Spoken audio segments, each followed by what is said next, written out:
Hier in deze regio is het walbal nog een klein beetje onbekend. En je kan hier nu zien dat we nu heel mooi een start maken met de kinderen om het hier ook te ontwikkelen.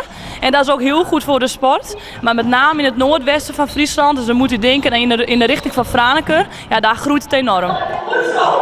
Het is een hele mooie combinatie naast het Friese kaatsen, omdat het een mooie training is. Het is een mooie training erop met links en met rechts spelen, het reactievermogen, het voetenwerk, etc. Dus daarom is het in de winter ook heel erg populair om hier deze sport te beoefenen.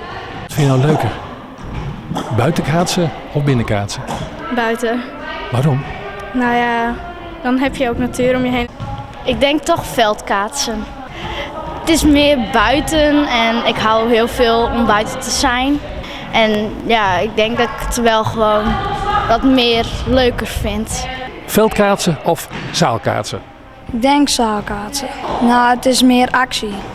Nou, dat je het meer slaat en zo. Wat zou er moeten gebeuren om het volleybal veel populairder te maken? Nou, en met name veel clinics geven. Met name dat de buurtsportcoaches ook bezig gaan op basisscholen om deze sport te promoten. En meer muren bouwen natuurlijk in Friesland en omstreken. Je kan al een wedstrijd spelen in een parkeergarage, om het maar gek te zeggen. Of je hebt een leuk muurtje bij een gebouw. Het is fantastisch. Je kan hem altijd gebruiken. En dat zie je hier ook in deze sporthal. Je hebt natuurlijk met meerdere sporten te maken, maar als je door middel van tape of van krijt goed duidelijk maakt, dan is het wel duidelijk te zien welke lijn voor jou is. Je ziet ze 1 tegen 1 en 2 tegen 2, dat klopt. Dat is ook de variant met het balbal. Het is een big blue bal.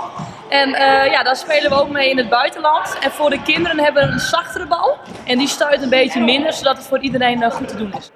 Geen wand. Nee, er wordt wel in het buitenland met tape gespeeld of met handschoentjes.